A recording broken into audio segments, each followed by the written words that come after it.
ढूंढने वालों को, पढ़ने वालों को, सोचने वालों को मेरी तरफ से अस्सलाम वालेकुम। आज हम बात करेंगे रूल ऑफ लॉ की। जब भी हम हुकूमत से, निज़ाम से, माशरे से, निज़ाम इंसाफ से मुतनफ़र होते हैं, जब भी हमें गिला होता है, जब भी हमें शिकवा होता है, तो हम कहते हैं कि रूल ऑफ लॉ मतलब कमज़ोर है या नहीं है। मगर बतौर कानून के तालिब इल्म के, बतौर कानून के प्रैक्टिशनर के, बतौर कानून के उस्ताद के, मैंने भी यही बातें दोहराई हैं और बग़ैर इसको एड्रेस किए कि रूल ऑफ लॉ है क्या, मैं भी इससे गुज़र ही क्या हूँ। मगर मैं लकी रहा कि मुझे पिछले दिनों एक किताब मिली जिसका title he rule of law है, और ये किताब टॉम बिंघम ने लिखी है। टॉम बिंघम बरतानिया के सबसे सीनियर तरीन जज रहे हैं, बल्कि बरतानिया के मशहूर तरीन जजेस में से एक हैं, और वो बैक वक्त Lord chief justice of England और सीनियर लॉ लॉर्ड भी रहे हैं, और उनका बड़ा नाम है। और उनके बारे में बतौर वकील भी कहा गया कि वो अपने दौर के सबसे बड़े वकील थे, और बतौर जज भी कहा गया कि सबसे एमिनेंट ज्यूरिस्ट थे। मगर आप इनकी ह्यूमिलिटी और इनकी आजिज़ी देखिए कि वो पहले सफ़े पे ही ये कहते हैं कि मुझे जब रूल ऑफ लॉ पे लेक्चर देने का कहा गया तो मुझे ख़ुद भी आइडिया नहीं था कि रूल ऑफ लॉ क्या है, और मैंने इस काविश के नतीजे में ये किताब लिखी है। तो ये किताब एक बहुत ही अच्छी काविश है। ये किताब हमें ये बताती है कि रूल ऑफ लॉ का ओरिजिन क्या है, और रूल ऑफ लॉ की मैनिफेस्टेशन क्या है, और क्या होता है जब रूल ऑफ लॉ होता है किसी मुल्क में। तो सबसे पहले अगर हम थोड़ी सी बात कर लें, और वो बात ये होगी कि आखिर रूल ऑफ लॉ आया कहाँ से। तो देखिए, इंसानों में इंसाफ की खोज अरसे से है। ऐसा नहीं है कि इंसान इंसाफ के बगैर रहे हैं, मगर माशरे में रियासतों का जो ताल्लुकात हैं और रियासतों की जो अपनी फंक्शनिंग है वो कुछ इस तरह की रही है कि जिस तरह हम आज रूल ऑफ लॉ को समझते हैं, ये ज़रा निस्बतन नई एक डिस्कवरी है। मगर क्योंकि पहले रियासतों पे बादशाह होते थे, तो बादशाह जो होते थे उनके फरामीन होते थे, उनके अहकाम होते थे। वो जिस किस्म का बादशाह आता था उसी किस्म के अहकामात आ जाते थे। तो रूल ऑफ लॉ जो है इसके दो टुकड़े हैं, सादा सी बात है। इसका एक टुकड़ा ये है कि लॉ हो, और दूसरा रूल हो। रूल यानी कि हुकूमत, एक रूल छोटे कानून को भी कहते हैं, तो कानून की हुकूमत हो। तो पहले तो कवानीन आते थे बादशाह से, बादशाह का फरमान। बादशाह पागल है तो उसके पागलों जैसे फरमान होते थे। किस्मत से बादशाह अच्छा मिल गया तो कुछ बेहतर इंसाफ हो जाया करता था। फिर बरतानिया ने इस पे बहुत ही ज़्यादा कह लें कि सबसे पहले कदम बढ़ाया, और बरतानिया ने मैग्ना कार्टा को राइज किया। ये जो मैग्ना कार्टा है यही रूल ऑफ लॉ की बुनियाद बना। और रूल ऑफ लॉ में सबसे पहले ये बताया गया कि जनाब लॉ ऑफ द लैंड होगा। ये मैग्ना कार्टा के अल्फाज थे। और मैग्ना कार्टा जब आ गया, उसके साथ साथ हमें ये पता चला 13वीं सदी में कि जनाब बादशाह जो है उसके फरामीन से ज़्यादा अहम है कि अवाम कवानीन बनाए, और अवामी नुमाइंदे उन कवानीन की तश्कील दें, और उन कवानीन के जो असूल हैं वो फिर सैकड़ों साल लगे उसको तश्कील पाने में बरतानिया में। और वहाँ पर मुख्तलिफ़ कवानीन आए, जिसमें एक्ट ऑफ सेटलमेंट है, वहाँ से टॉर्चर का ख़ात्मा हुआ, और आहिस्ता आहिस्ता हम यहाँ पर पहुँच गए। हमारे यहाँ सूरत हाल ज़रा मुख्तलिफ थी, चूँकि हम बरतानवी नौबादियाती निज़ाम के तहत आए, तो उन्होंने जो मुनासिब समझते थे कवानीन यहाँ पर लागू कर दिए। उनमें से कुछ कवानीन ऐसे थे जो कि वो इसलिए लागू किए क्योंकि वो एक इम्पीरियल पावर थे, लेकिन काफ़ी हद तक वो कवानीन भी थे, स्पेशली सिविल साइड पे, जहाँ पर by and large rule of law को उन्होंने फॉलो किया। अब आगे बात करते हैं, ये तो थोड़ी तारीख हो गई, कि रूल ऑफ लॉ एक्चुअली है क्या।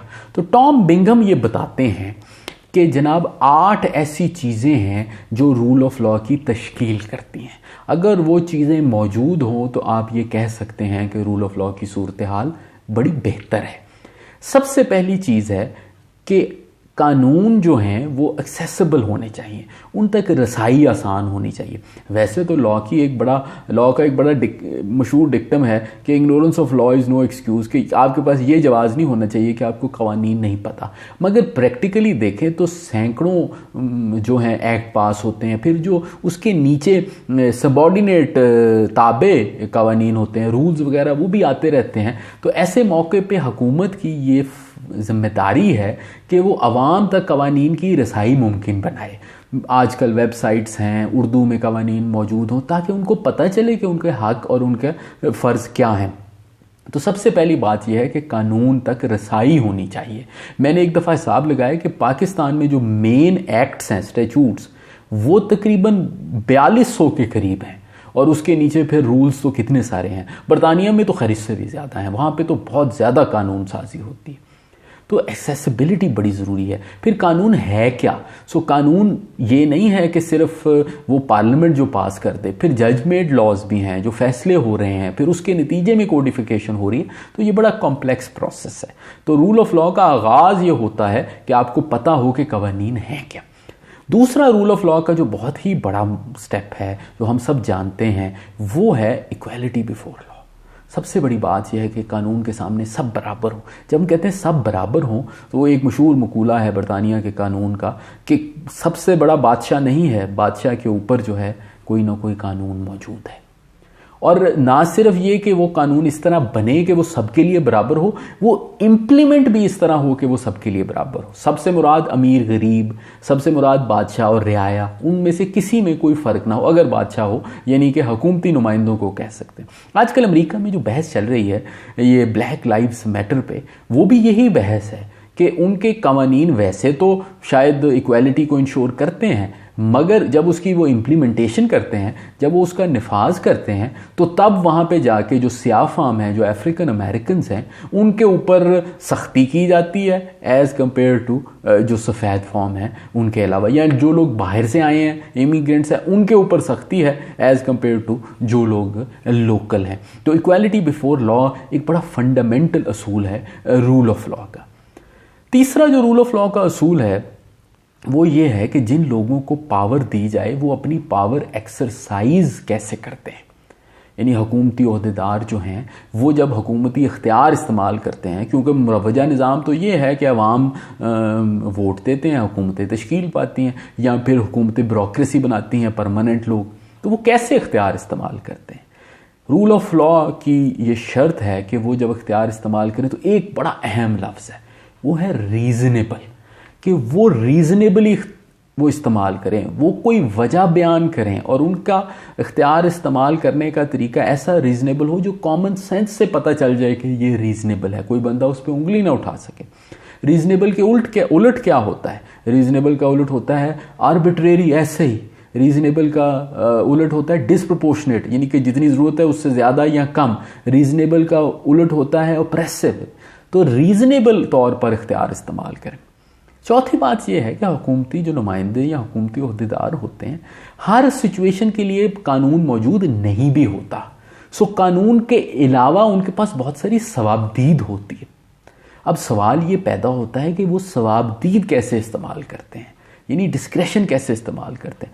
रूल ऑफ लॉ का असूल यह है कि एक तो सवाबदीद कम से कम हो, कम से कम ऐसे मौके आएँ कि जिसमें सवाबदीद इस्तेमाल करना पड़े, और अगर करें तो उसकी बुनियाद जो है वो इंसाफ पे हो, उसकी बुनियाद रीजनेबलनेस पे हो, और उसकी बुनियाद इक्वालिटी पे हो।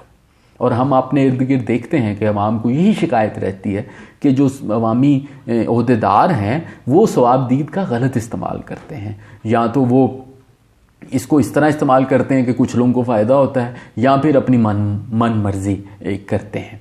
तो पांचवी चीज़ जो रूल ऑफ लॉ से बहुत ही ज़रूरी है, रूल ऑफ लॉ का एक कंपोनेंट है, वो ये है कि जब भी लोगों को सज़ा दी जाए, मुकदमे चलाए जाएं, तो उसका जो ट्रायल है वो फेयर होना चाहिए।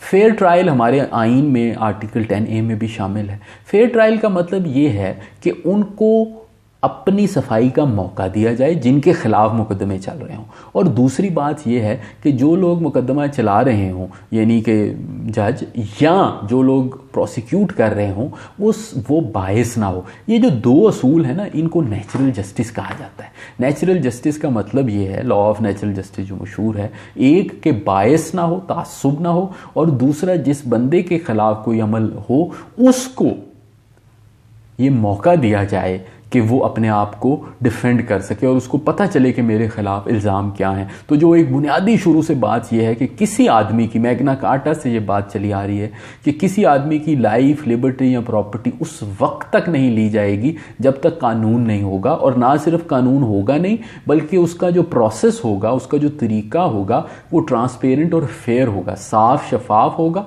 और इंसाफ पर मबनी होगा। उसके बारे में बहुत सी बातें हैं। एक तो ये है कि जस्टिस को जल्दी नहीं करना चाहिए लेकिन डिले भी नहीं होना चाहिए ज़रूरत से ज़्यादा।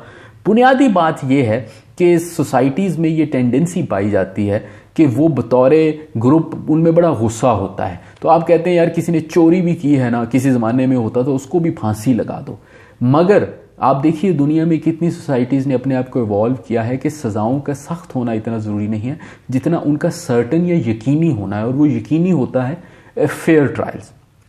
छठी बात यह है कि रूल ऑफ लॉ की एक तकाजा ये है कि लोगों के अंदर जो तनाज़ात हैं, जो डिस्प्यूट्स हैं, वो कितनी एफिशिएंटली हल होते हैं। और हमारे यहाँ आपके सामने है कि सिविल कोर्ट्स में जो सिविल मामलात, सिविल कहते हैं जिनमें माल के या प्रॉपर्टी के मामलात हैं, वैसे इसको दीवानी मुकदमात कहते हैं, वो सालों हो चलते रहते हैं। रूल ऑफ लॉ का टॉम बिंघम कहते हैं एक बहुत बड़ा क्राइटेरिया ये है कि ये कितनी जल्दी दीवानी मामलात हल हो जाते हैं, और इसका डायरेक्ट ताल्लुक इकॉनमी की ग्रोथ से है। वो मुल्क जो तरक्की करते हैं वहाँ पर जो कॉन्ट्रैक्ट्स हैं, जो मुआहदे हैं या जो सिविल चीज़ें हैं, उनकी सेटलमेंट या उनका डिस्पोजल या उनकी एडजुडिकेशन बहुत जल्दी हो जाती है। सातवीं चीज़ जो रूल ऑफ लॉ का कंपोनेंट है वो ह्यूमन राइट्स हैं।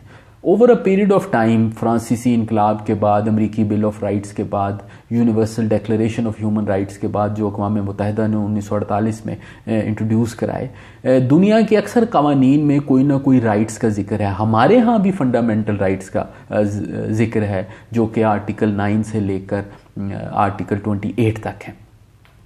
उन फंडामेंटल राइट्स में ये बात बहुत ज़्यादा ज़रूरी है कि लोगों को बताया जाए कि उनको कौन से हकूक़ जो हैं वो हासिल हैं जो उनसे नहीं लिए जा सकते, और वो कवानीन जो इन हकूक़ के ख़िलाफ़ बनेंगे वो कवानीन जो है उनको सीनियर अदालतों को, आला अदालतों को ये इख्तियार है कि वो उन कवानीन को अल्ट्रा वायरस करार दे दें, यानी कि अपने इख्तियार से बाहर करार दे दें। उन कवानीन को ख़त्म भी कर सकते हैं, बल्कि एग्जीक्यूटिव अगर कोई ऐसे काम करता है उसको भी वो अल्ट्रा वायरस करार दे सकते हैं। और आखिरी बात यह है कि रूल ऑफ लॉ के साथ साथ दुनिया में बहुत सारे जो इंटरनेशनल कन्वेंशन बने हैं, दुनिया में टॉर्चर के ख़िलाफ़ कन्वेंशन है, चाइल्ड और पोलिटिकल राइट्स पे है, सियासी वुमेन राइट्स पे हैं, और ये सारे कवानीन जो हैं और ये सारे कन्वेंशन जो हैं इनको भी कानून की हैसियत हासिल है। तो ये भी देखा जाता है कि इन पे कितनी पाबंदी जो है वो की जाती है।